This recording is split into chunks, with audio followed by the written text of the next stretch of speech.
Students, in this video of Dr. Anita Kothari, I will teach you Mulliken symbols and Orgel diagrams. Mulliken symbols, we know that we get various states and various terms due to LS coupling, है ना। आपने देखा था कि LS coupling की वजह से हमें डिफरेंट टर्म्स मिलती हैं। तो वो जो टर्म्स होती हैं वो टर्म्स किसकी होती है? फ्री मेटल आयन की होती है। फॉर एग्जांपल हमने कैलकुलेट किया था D2 सिस्टम के लिए हमें डिफरेंट टर्म्स मिलती हैं। तो डिफरेंट जो टर्म्स होती हैं these terms are of free metal ion. Okay, अब क्या होता है कि जब हम उसको मेटल आयन को लिगेंड के फील्ड में ले जाते हैं तो उनकी जो टर्म्स होती हैं वो फर्दर स्प्लिट अप हो जाती है ना भाई। जैसे सपोज ये हमारी टर्म्स है 3F है, 3P है ना। तो ये जो टर्म्स होती हैं जब लिगेंड के फील्ड में आते हैं these terms get further splitted, right. तो किस तरह से इनकी स्प्लिटिंग होती है और किस तरह से ये डायग्राम बनता है वो मैं आज डिस्कस करूँगी आपसे। ओके, तो सबसे पहले हम लेते हैं मुलिकन सिम्बल्स। मुलिकन सिम्बल्स को समझने के लिए ऐसा करिएगा, आप सबसे पहले टर्म्स लिख लीजिए कि हमने कौन कौन सी टर्म्स पढ़ी हैं। मेनली हमारी टर्म थी SPDF। ओके, ये डिफरेंट टर्म्स हमने पढ़े थे जो कि हमें एलएस कपलिंग की वजह से मिलती है। ओके, जे कपलिंग की वजह से भी ये टर्म मिल सकती है, बट लेकिन वो हैवी एलिमेंट्स के केस में होता है, राइट। नाउ अब हम यहाँ लेंगे द वर्ड डीजेनरेसी, डी यानी संभ्रंशता। तो एस जैसे एस ऑर्बिटल एक होती है ना, तो वैसे हम कहेंगे कि इसकी जो डीजेनरेसी होती है वो हो गई हमारी 1। ओके, पी ऑर्बिटल 3 होती है तो पी स्टेट की डीजेनरेसी यानी संभ्रंशता हो गई 3। डी ऑर्बिटल 5 होती है, वैसे डी जो टर्म होती है उसकी भी डीजेनरेसी यानी संभ्रंशता 5 होगी। एफ ऑर्बिटल 7 होती है तो एफ टर्म की जो डीजेनरेसी है संभ्रंशता हो गई वो हो गई 7। ओके, तो इस तरह से हमने ये याद कर लिया कि टर्म्स हो गई SPDF, उनकी डीजेनरेसी 1, 3, 5 और 7 आराम से याद हो गई, क्योंकि जैसे S ऑर्बिटल 1 है, P ऑर्बिटल 3 है, D ऑर्बिटल 5 है, F ऑर्बिटल 7 है, उसी तरह से ये जो टर्म्स है उनकी डीजेनरेसी भी इसके अकॉर्डिंगली है। Okay, now look see the Mulliken symbols for these terms. अब हम इनके लिए मुलिकन सिंबल्स देखेंगे, मुलिकन सिंबल्स। ओके, अब ये देखिए कि इसका जो मुलिकन सिंबल है मैं ये बता रही हूँ आपको इन ऑक्टाहेड्रल फील्ड। किसमें बता रही हूँ पहले मैं आपको? ऑक्टाहेड्रल फील्ड में। जब मेटल के चारों तरफ लिखे ऑक्टाहेड्रल फील्ड में आएंगे तो ये टर्म किस तरह से स्प्लिट अप होगी आप देखिएगा। A1G, ये A1G मुलिकन सिंबल मिलेगा इसका। P वाली जो टर्म है इसमें हमें मिलेगा T1G, D के लिए मिलेगा EG plus T2G। Okay, F के लिए हमें मिलेगा T1G, T2G और A2G। ये इसके हमारे मोलिकल सिंबल्स हैं। ओके, तो अब आपको देखो याद रखने का मैं आपको तरीका बताती हूँ। पहली बात तो ये कि सबके आगे यहाँ जी आएगा ऑक्टाहेड्रल फील्ड के अंदर, राइट। अब ये जो टर्म्स हैं इसके मीनिंग एक बार हम देख लेते हैं। टर्म्स ए का मतलब होता है सिंगली डीजेनरेट, सिंगली डीजेनरेट यानी एक संभ्रंश कह सकते हैं। ई मीन्स डबली डीजेनरेट यानी द्विसंभ्रंश, और ट्री का मतलब होता है ट्रिपली डीजेनरेट यानी त्रिसंभ्रंश। यानी ध्यान से सुनिएगा कि जब एक ही तरह की टर्म हो, जैसे एस ऑर्बिटल एक ही होती है तो हम कहते हैं सिंगली डीजेनरेट, एक ही है।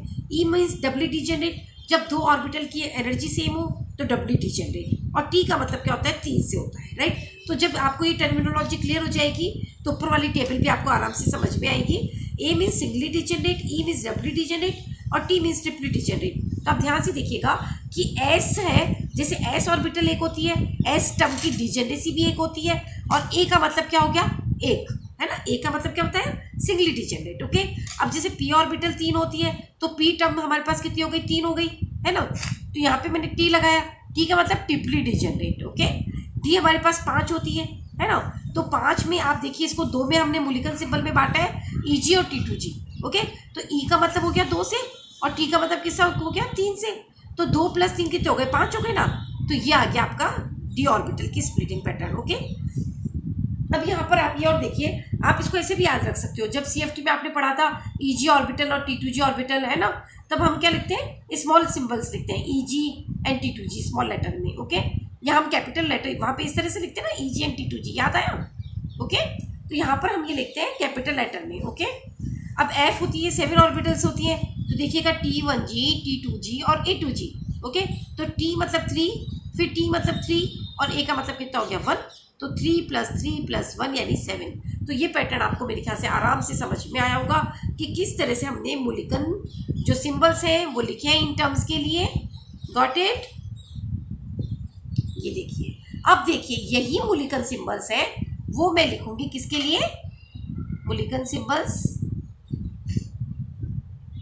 For tetrahedral field of ligands, चतुष्फलकीय संकुलों के लिए, टेट्राहेड्रल फील्ड ऑफ लिगेंड्स के लिए करूंगी। तो आप देखिए मैं क्या कर रही हूँ, आप नोट करिएगा। यहाँ पर मैं लिखूंगी केवल A1, यहाँ लिखूंगी T1, यहाँ E + T2 and here it is T1 + T2 + A2।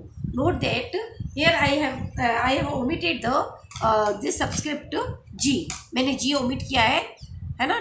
Tetrahedral case में और ऑक्टाहेड्रल में हमने G लगाया है, क्योंकि टेट्राहेड्रल ज्योमेट्री में there is no centre of symmetry, so this word is not proper for this tetrahedral geometry, right? So this is all about the मूल्यांकन symbols।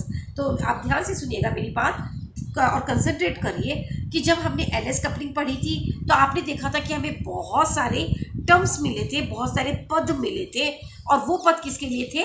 स्वतंत्र धातु आयन के थे। ओके, अब हम स्वतंत्र धातु आयन के पास में लिगेंड लेकर आएंगे और उससे हम कॉम्प्लेक्स फॉर्मेशन करेंगे। ओके, तो जब हम कॉम्प्लेक्स फॉर्मेशन करेंगे तो आप ये देखिएगा कि ये जो टर्म्स होती हैं वो मूल्यांकन सिंबल के अकॉर्डिंग फर्दर स्प्लिट अप हो जाएगी। ओके, तो ये स्प्लिटिंग पैटर्न हम पढ़ेंगे under the heading Orgel diagram. Okay, now what is the Orgel diagram? Orgel diagram क्या होता है, राइट? तो आप पॉइंट वाइज लिखिएगा। Number 1 point, Orgel diagram is a correlation diagram between the state of energy versus field strength of ligand, that is orgel diagram is a correlation diagram, एक सहरेखा चित्र होता है in between the energy of terms increasing in centimeter inverse versus the crystal field strength, crystal क्षेत्र प्रबलता also in centimeter inverse, in this way. Got it? So this is the first point. Not that what I am telling you, this is a correlation diagram. ये एक सहरेखा चित्र है between the energy of terms, जो terms है उसकी ऊर्जा centimetre inverse में versus dq also in centimeter inverse, that is the crystal field strength of the ligand.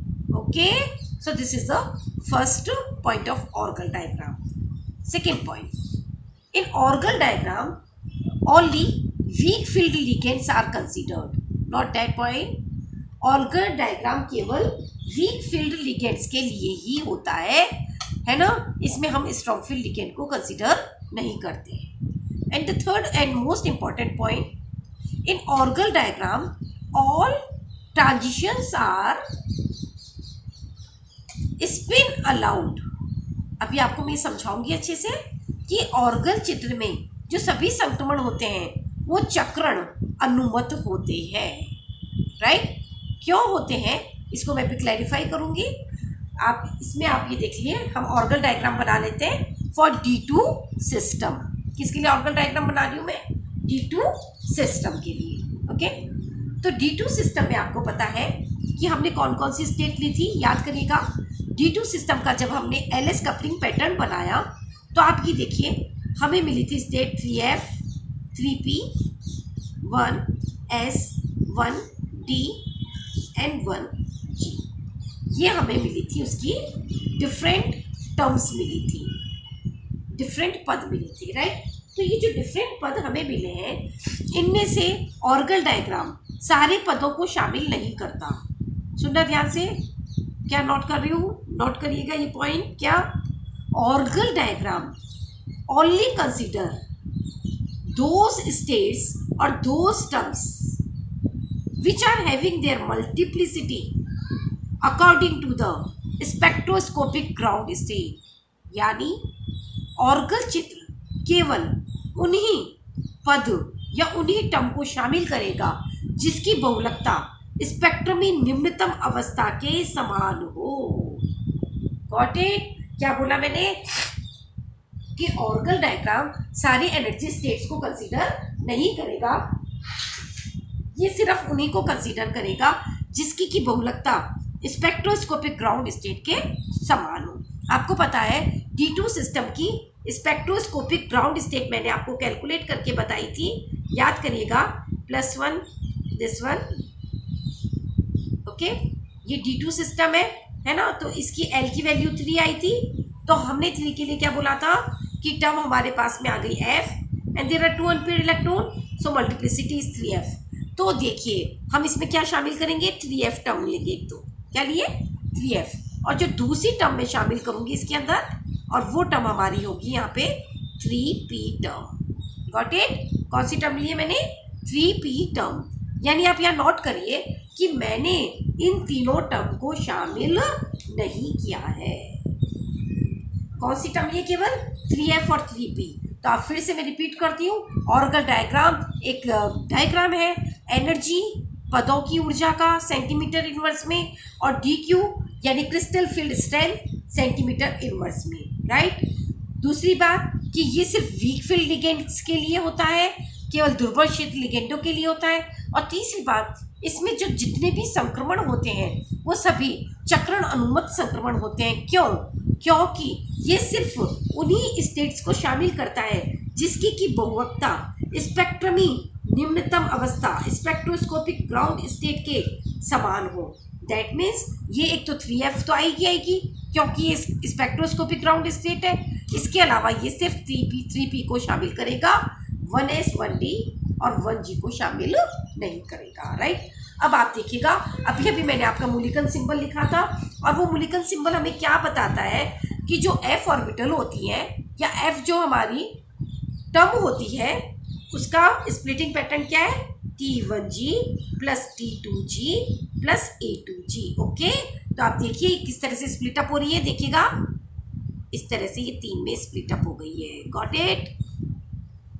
It get split up in these 3 states, क्या, T1G T2G और A2G।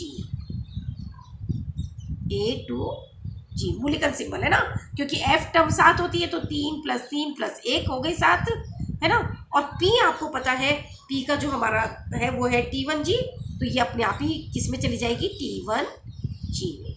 Okay, आपको ये pattern समझ में आया? कि देखिए ध्यान से सुनिएगा, यहाँ पर DQ क्या है, 0 है। 0 है, इसका मतलब जो हमारी मेटल है वो फ्री मेटल आयन है। क्या है, फ्री मेटल आयन है, स्वतंत्र धातु आयन है, यहाँ पर कोई भी लिगेंड नहीं है। लेकिन जैसे जैसे DQ बढ़ता है, DQ बढ़ने का मतलब आप समझिए कि हम लिगेंड बदल रहे हैं। जो लिगेंड वीक फील्ड है उनके लिए DQ कम होगा।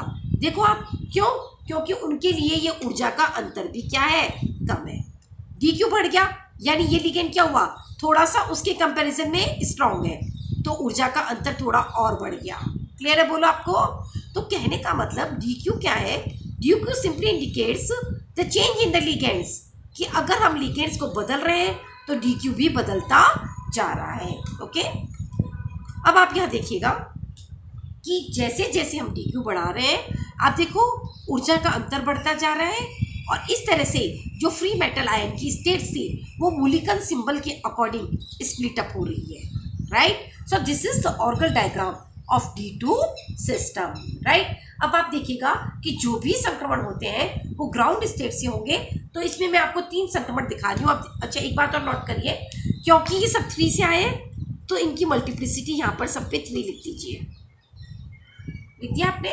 अब आप देखिए कि सारे जो ट्रांजिशन होते हैं वो ग्राउंड स्टेट से होते हैं। तो पहला ट्रांजिशन ये हो गया, देखिए, दूसरा transition, got it, and this is the third transition. ये 3 संक्रमण ये बताएंगे हमको। आगे आपको मेरी बात समझ में है ना। अब एक चीज और नोट करिएगा कि कि देखो ये भी T1G है और ये भी T1G है। ओके, तो इसको डिफ्रेंशिएट करने के लिए, क्योंकि ये F से आई है, मैं लिख देती हूँ ब्रैकेट में F। क्या लिख दिया? F। और ये P से आई है तो मैंने ब्रैकेट में क्या लिख दिया? P। ओके, अब आप देखिए कि मैंने आपको जो बोला वो पॉइंट आप नोट करिएगा। मैंने क्या बोला कि ऑर्गल डायग्राम में जितने भी ट्रांजिशंस होते हैं वो क्या होते हैं? स्पिन अलाउड ट्रांजिशंस होते हैं। जितने भी संक्रमण होते हैं वो स्पिन अलाउड होते हैं, चक्रण अनुमत होते हैं। किस तरह से देखिएगा, पहला संक्रमण कहां से कहां हुआ, देखिए आप नोट करिए।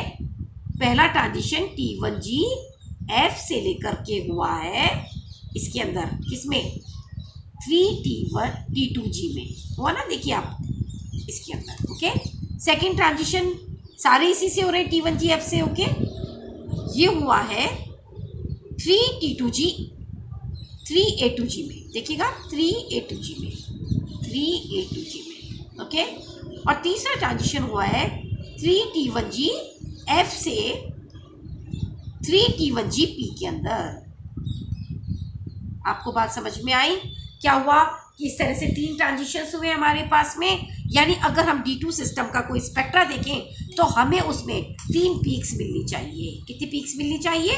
3 पीक मिलनी चाहिए corresponding to these 3 transitions. Okay, अब आप यहाँ नोट करिएगा कि ये सारे संक्रमण किससे किस में हो रहे हैं? ट्रिपलेट से ट्रिपलेट में हो रहे हैं। आप ये देखिए, ये क्या है? Triplet triplet triplet triplet triplet triplet, है ना। तो जो स्पिन अपना सिलेक्शन रूल है वो यही तो कहता है, वो ये कहता है कि transition of electron should be from triplet to triplet. Electron का संक्रमण ट्रिपलेट से ट्रिपलेट में होना चाहिए और सिंगलेट से सिंगलेट में होना चाहिए, राइट। तो यहाँ आप देखिए ये ट्रिपलेट से ट्रिपलेट में हो रहा है, और इसीलिए मैंने आपको क्या वर्ड बोला कि all transitions in Orgel diagrams are spin allowed. सारे के सारे स्पिन अलाउड है। और क्यों स्पिन अलाउड है बताइए? क्यों? क्योंकि ये केवल वही टर्म को शामिल करती है जिसकी की बहुवक्ता स्पेक्ट्रम में निम्नतम अवस्था के समान हो। यानी जो 3F के समान बहुवक्ता रखेगा वो है 3P। तो इसने केवल 3P को शामिल किया, बाकी स्टेट को शामिल नहीं किया। ओके, अगर ये सपोज बाकी स्टेट को शामिल करती तो what will happen? Look here, तो क्या होता? ट्रांजिशन कहां से होता है पता है? स्पेक्ट्रोस्कोपिक ग्राउंड स्टेट से होगा। तो आप देखिए कहां से कहां होता? 3F से ट्रांजिशन होता, किस में होता? 1S में होता ना। इसके अलावा 3F से ट्रांजिशन किस में होता? 1D में होता। और 3F से ही ट्रांजिशन किस में होता? 1G के अंदर होता। तो आप देखो, ये ट्रिपलेट है, ये क्या है? सिंगलेट है। ये ट्रिपलेट है, ये क्या है? सिंगलेट है। ये ट्रिपलेट और ये सिंगलेट। तो ऐसा कोई भी ट्रांजिशन अलाउड नहीं है। ये सारे ट्रांजिशंस क्या है? फॉरबिडन है, वर्जित है। क्यों? क्योंकि इलेक्ट्रॉन का संक्रमण ट्रिपलेट से सिंगलेट और सिंगलेट से ट्रिपलेट में नहीं हो सकता। Got it? So this is all about Mulliken symbol and Orgel diagram. Orgel diagram हम हमेशा बनाते हैं किसमें? Energy of states, energy of